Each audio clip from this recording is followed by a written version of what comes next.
The 1952 Egyptian Revolution. Causes and consequences. The year 1952 marked a pivotal moment in modern Egyptian history. On July 23rd of that year, the Free Officers Movement, a group of nationalist military officers, orchestrated a successful coup that deposed King Farouk I and led the eventual abolition of the monarchy.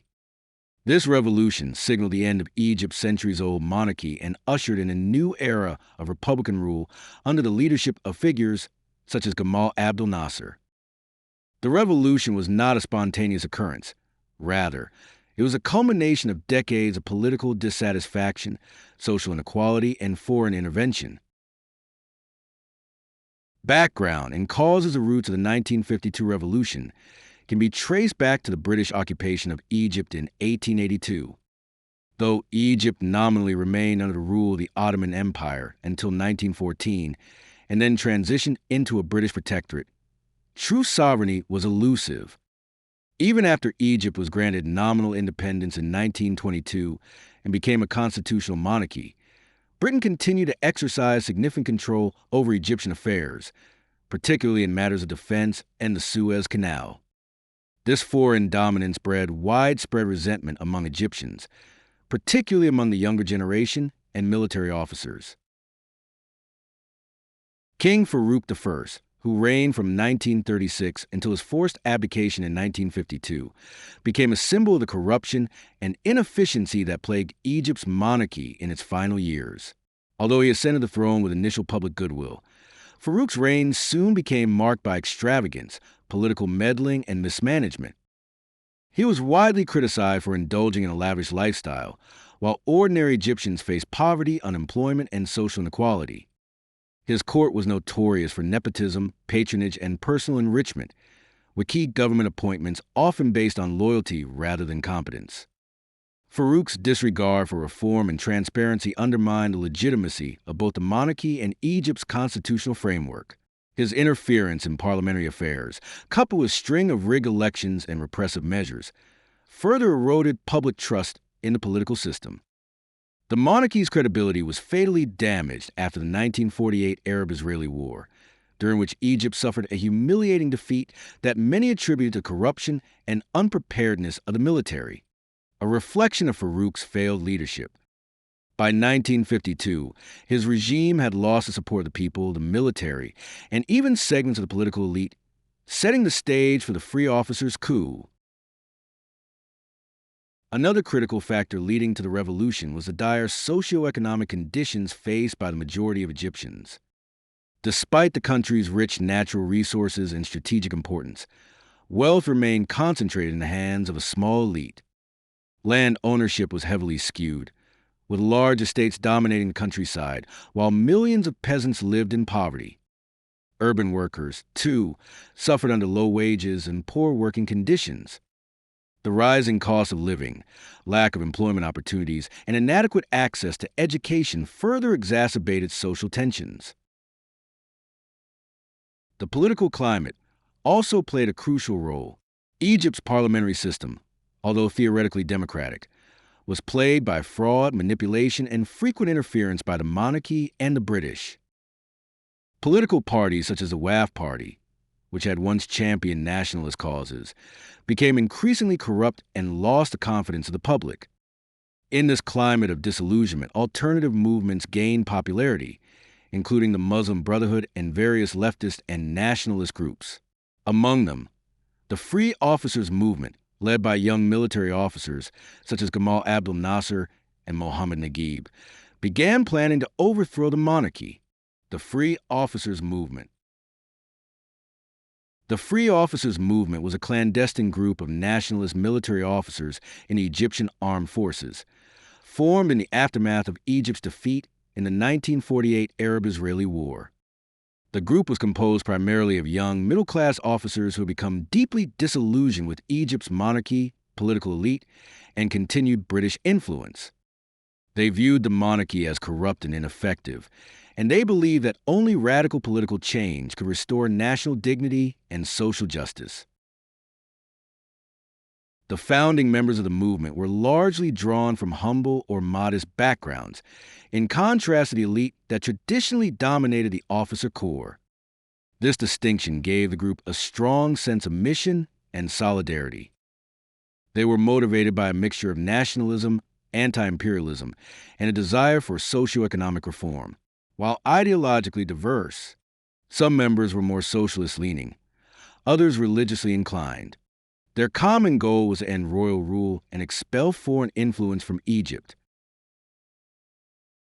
Gamal Abdel Nasser, a charismatic and politically savvy officer, emerged as the central figure of the movement. Though not the highest-ranking member, Nasser's organizational abilities and vision for Egypt's future gave him a leading role. General Mohamed Naguib, a respected war hero and senior officer, was brought in to lend the group credibility and gain broader support within the military and the public. Naguib became the public face of the movement during the initial stages of the revolution. The free officers began meeting secretly in the late 1940s and early 1950s, carefully planning a coup to remove the monarchy. They established a Revolutionary Command Council, also known as RCC, to coordinate their activities and to lead Egypt after the planned takeover. Their strategic planning culminated in the near-bloodless coup of July 23, 1952. By the early hours of July 23rd, they had taken control of key installations in Cairo, including army headquarters, broadcasting stations, and government buildings. The efficiency and secrecy of their operation ensured the success of the coup with minimal violence. Following the revolution, the free officers became the de facto rulers of Egypt. Although Naguib was named the first president of the republic in 1953, power soon shifted to Nasser, who consolidated control and became the central figure in Egypt's new political order. The free officers dismantled the old regime, implemented widespread reforms, and sought to eliminate class privileges and foreign domination. Over time, the movement transitioned from a military conspiracy to the foundation of Egypt's modern political system under Nasser's leadership.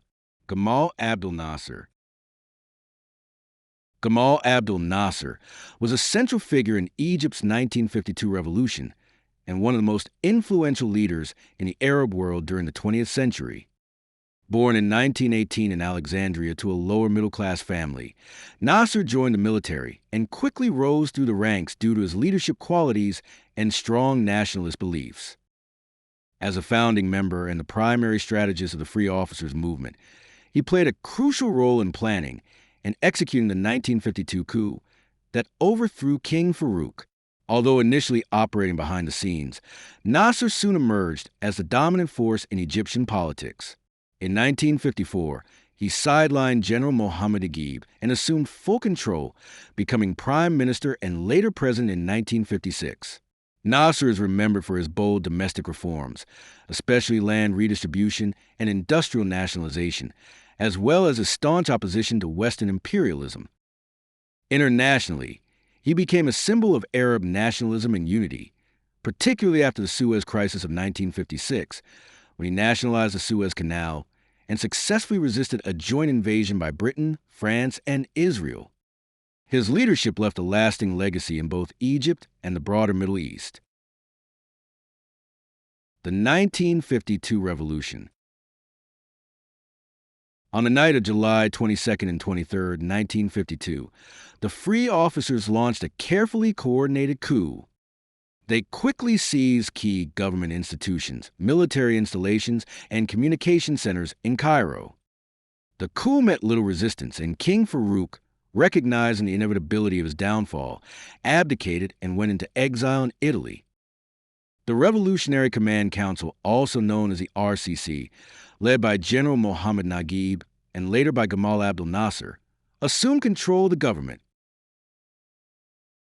In the aftermath of the revolution, Egypt underwent profound changes. The monarchy was formally abolished in 1953, and Egypt was declared a republic. A series of sweeping reforms followed, including land redistribution, the nationalization of major industries, and expansion of education. Nasser's rise to power symbolized a new era of Arab nationalism and anti-imperialist sentiment, which would shape Egypt's domestic and foreign policies for decades to come. The land reform laws, introduced by the RCC, redistributed land from wealthy landlords to poor farmers, aiming to reduce rural inequality and weaken the power of the old aristocracy.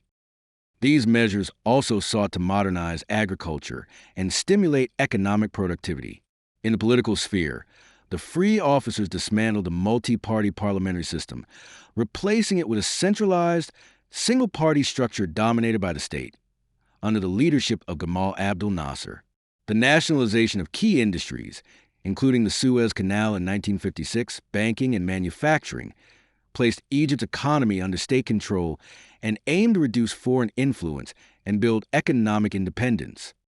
Education and healthcare were expanded, literacy campaigns were launched, and social services were improved, particularly for the working class and rural poor. Later governments, especially under Anwar Sadat in the 1970s, shifted course with the infida open-door economic policy, which reintroduced private investment in foreign capital. Hosni Mubarak's long rule, from 1981 to 2011, maintained many of the state's authoritarian structures, although his era also witnessed limited economic liberalization. Despite the mixed outcomes, the reforms initiated by the free officers marked a fundamental break from Egypt's feudal and colonial past and laid the foundations of the modern Egyptian state. Conclusion and aftermath. The 1952 revolution in Egypt was the product of long-standing grievances related to foreign domination, socioeconomic inequality, and political corruption. While the coup itself was swift, it was rooted in a complex interplay of historical forces that had been building over many years. The revolution not only ended the monarchy, but also fundamentally transformed Egypt's political and social landscape, setting the stage for its role as a leading power in the Arab world under Nasser's leadership. The revolution had profound and far-reaching effects across the Arab world, inspiring political movements, reshaping regional dynamics, and fueling the rise of Arab nationalism. Egypt, under Gamal Abdel Nasser's leadership, emerged as a model for anti-colonial resistance and state-led modernization. Nasser's bold defiance of Western influence, especially following the nationalization of the Suez Canal in 1956, elevated him to the status of a pan-Arab hero. His promotion of Arab unity and opposition to imperialism resonated strongly in countries still under colonial rule or struggling with autocratic regimes. The revolution encouraged nationalist and republican movements in nations such as Iraq, Syria, and Libya, where military-led coups would later topple monarchies and foreign-backed governments. In Algeria, Egypt's support for the National Liberation Front, FLN, during its war of independence against France was a direct outgrowth of the revolution's ideals. Nasser's influence also extended into the creation of the short-lived United Arab Republic, from 1958 to 1961, a political union between Egypt and Syria. Although many of these movements produced mixed or authoritarian outcomes, the Egyptian Revolution of 1952 undeniably shifted the political consciousness of the Arab world, laying the groundwork for decades of regional transformation and ideological struggle.